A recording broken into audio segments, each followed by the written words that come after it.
Hello, hello. Welcome back to another episode of Daily English Talk. I am Ayla, and as always, I am joined by my wonderful co-host, Jack. Hey everyone, I'm so happy to be here today. Ayla, I have to tell you, I'm feeling a little bit tired this morning. I had so much work to do yesterday, and I think I stayed up way too late. Oh no, Jack, I'm sorry to hear that. Did you at least get everything finished? I did, finally. But, while I was working, I kept thinking about our listeners.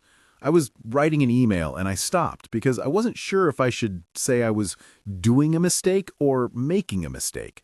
That is so funny you say that, Jack, because that is exactly what we are talking about today.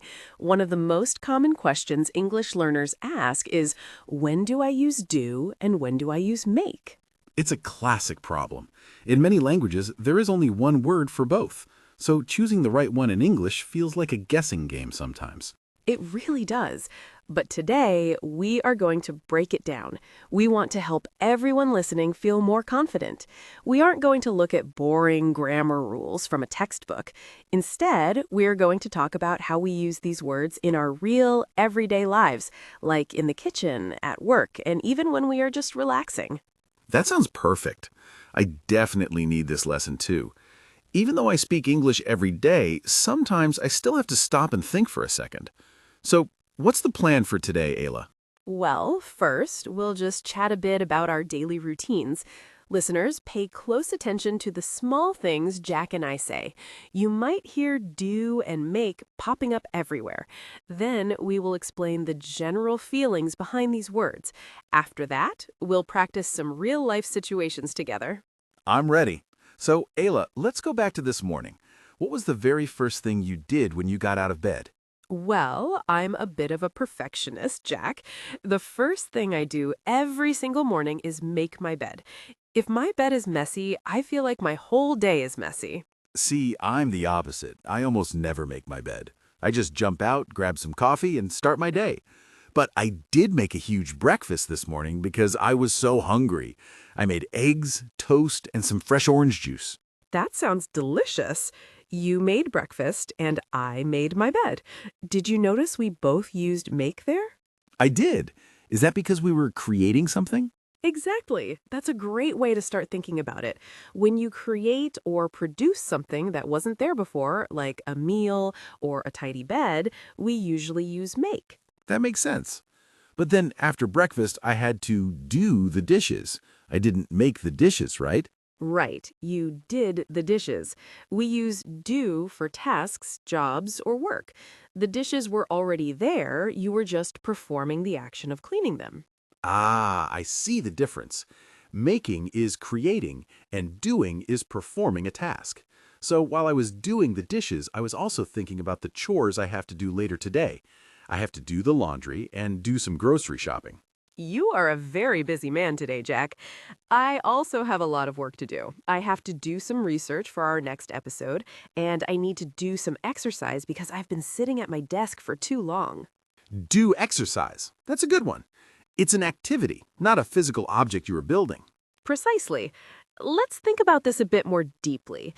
Imagine you are at an office. Jack, if you are at your desk, what are some things you do and some things you make? Well, let's see. I do my work. I do my best to stay focused. Sometimes I have to do a report for my boss.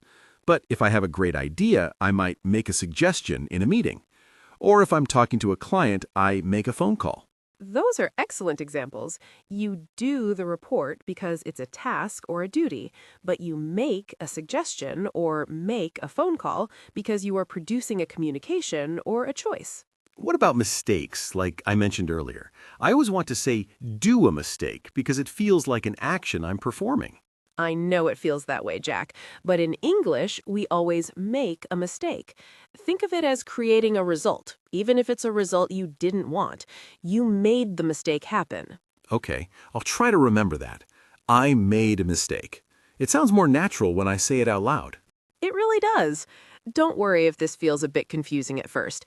Even at the A2 level, just getting the big ones right is a huge success. Let's imagine another situation. Let's talk about food and the kitchen, because that's where we use these words a lot. Oh, I love talking about food. Me too. So, let's say you are hosting a dinner party. Before your friends arrive, you have to do a lot of things, right? Definitely. I have to do the shopping. I have to do the cleaning so the house looks nice. Exactly. Those are your chores. But then once you start cooking, what happens? Well, I make a plan for the menu. Then I make a salad.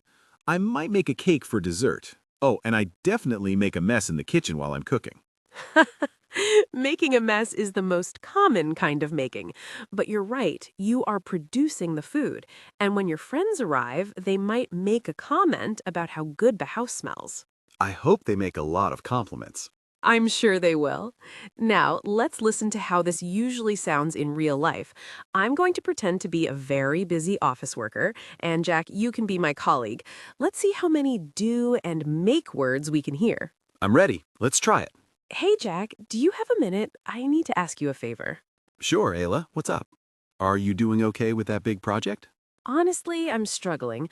I've been doing my homework on the new clients, but I keep making mistakes with the budget numbers. Don't worry about it. Everyone makes mistakes when they're tired. Have you made a decision on which software we're going to use? Not yet. I need to do more research, but I did make a list of the pros and cons. That's a good start. Why don't you take a break? I'm going to make some coffee. Do you want a cup? Oh, yes, please. That would do wonders for my headache. No problem. I'll go make that now, and then we can do the rest of the filing together. Thanks, Jack. You're making my day so much easier. Wow, that felt very natural.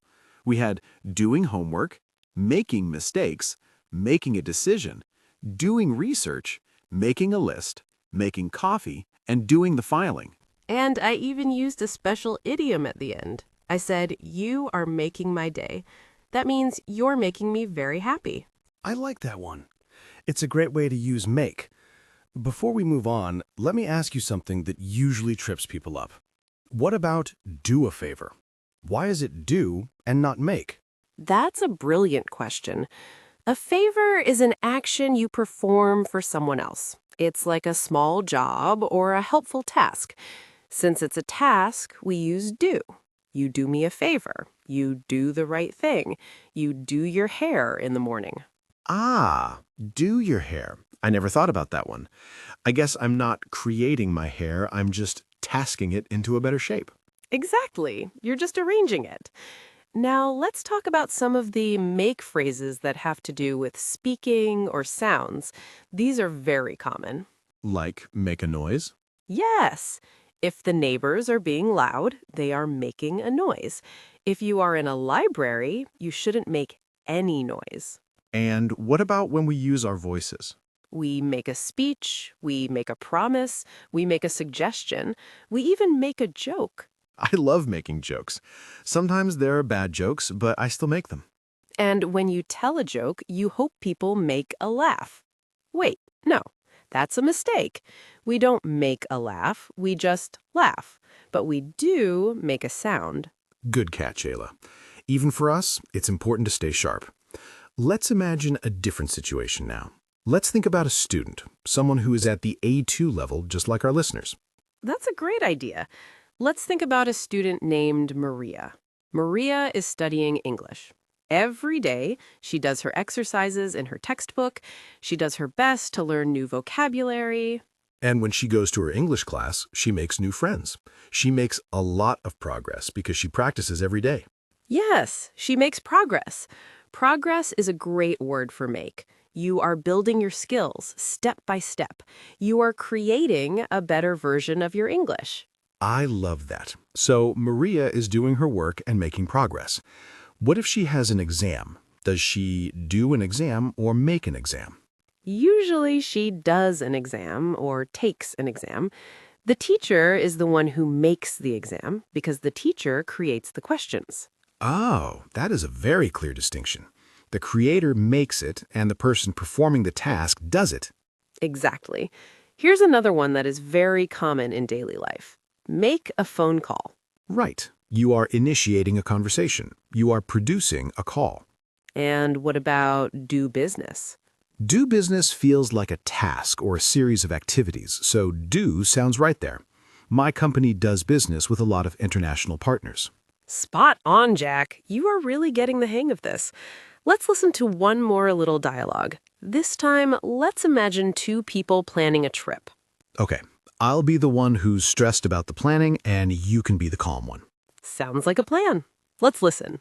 Ayla, have you made the reservations for the hotel yet? I'm worried they will be fully booked. Don't worry, Jack. I did that yesterday. I also made a reservation at that nice Italian restaurant you like. Oh, thank you. That makes me feel much better. Did you do the research about the train schedules? I started doing it, but I need to make sure I have the right dates. It's a bit confusing. Well, if you need help, just let me know. I can do the packing for both of us if you finish the travel plans. That's a fair deal. You do the packing, and I'll make sure we have everywhere to stay. Perfect. We're going to have a great trip. I just hope I don't make a fool of myself trying to speak the local language. You'll be fine, Jack. Just do your best, and people will appreciate it. Make a reservation, do the research, make sure, do the packing, make a fool of myself, and do your best. We're on a roll. We really are. Let's take a moment to look at some of these words more closely. I want to make sure everyone understands why we chose them. Let's start with make a reservation. Why make? Well, when you call a hotel, the reservation didn't exist before. You're creating an agreement or a booking, so you make it. It's the same for make a choice or make a plan. And do the research? Research is a job. It's an activity that takes time and effort, like doing your homework, so we use do. That makes sense.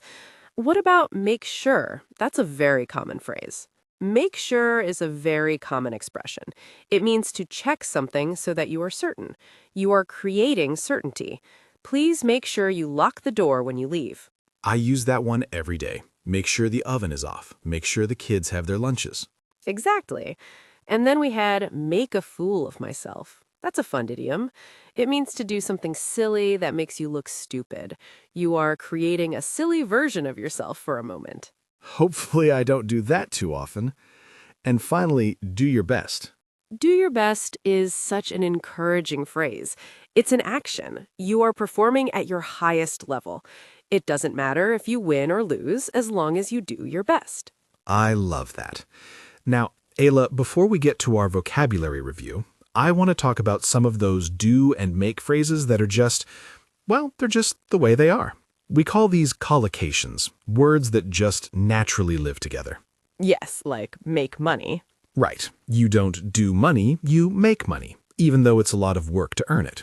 Exactly. And do a favor, which we mentioned, or make a bed. What about do your nails or do your makeup? Those are great examples of do being used for grooming or taking care of your appearance. You do your hair, you do your nails, you do your makeup. But you make an appearance at a party. Haha, yes. To make an appearance means to show up somewhere for a short time. You are creating a presence there. English is so interesting, it's like a puzzle. It is. But the more you play with the pieces, the easier it is to see the picture.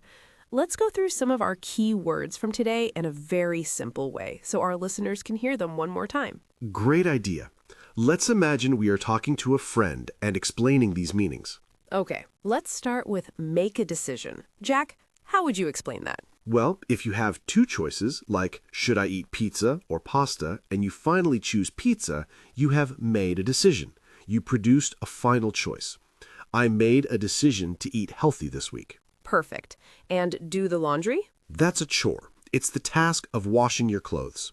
I have to do the laundry every Sunday or I won't have any clean shirts. Exactly. Now, how about make a list? When you take a piece of paper and write down things one by one, you are making a list. You are creating something new to help you remember. I made a list of all the things I need to buy at the store. Good one. And do a project. A project is a big task at work or school. We're doing a project on climate change in my science class. It involves a lot of different actions and work. Now, here's one that is very important for learners. Make progress. Make progress means you are getting better at something. If you knew 10 English words last week and now you know 20, you are making progress. You are building your knowledge. I love that example. What about do someone a favor? That's doing something kind for a friend. Can you do me a favor and watch my dog for an hour?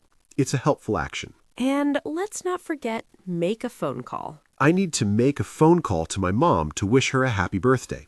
You are starting the call. And do exercise. I try to do exercise for 30 minutes every morning. It's an activity for your health. We've also talked about make a mistake. It's okay to make a mistake when you are learning English. That's how we learn. That is so true, Jack. Reassurance is so important.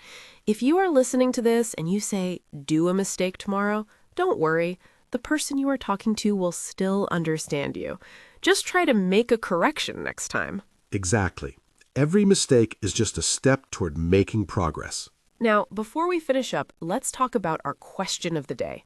This is the part of the show where we ask you, our listeners, a question to help you practice what we've talked about. I'm curious to hear what you've come up with today, Ayla. Well, since we've talked about daily routines and chores, my question for everyone is, what is one thing you do every day, and what is one thing you make every day? Oh, that's a good one. It forces you to use both words. It does. Answering these questions helps your brain connect the words to your own life. When you talk about yourself, you remember the English much better. That's so true. I'll go first to give an example. Every day I do the dishes after dinner, and every day I make a cup of hot tea before I go to sleep. That's a perfect answer, Jack. Here is my example. Every day I do some yoga in the morning, and every day I make a plan for my work. See, it's not too hard. You could write your answer in the comments or just say it out loud while you're listening. Yes, please share your answers with us. We love hearing about your lives. It makes this podcast feel like a real conversation between friends. It really does. And don't be shy. We are all here to learn together. Before we go, let's do a very quick recap of the biggest tip from today. If you are creating something new, like food, a plan, or a sound, use make. And if you are performing a task, job, or general activity like chores or work, use do. That is the best rule of thumb to keep in your head. But remember, there are always exceptions, so don't be too hard on yourself. Just keep listening and keep practicing. The more you hear do and make in natural conversations, the more natural they will feel to you. Exactly. You can even listen to this episode again while you're doing your chores. Or while you're making your lunch. Perfect. Well, Jack, I think we have done a good job today. I think so too. I've certainly made a lot of notes in my mind. Thank you so much for joining us today, everyone. We hope this was helpful and that you feel a little more confident about using do and make. Yes, thank you for listening. We really appreciate your time. Don't forget to practice your question of the day. We'll be back soon with another episode to help you on your English journey. Until then, take care and keep practicing. Goodbye, everyone. Bye-bye.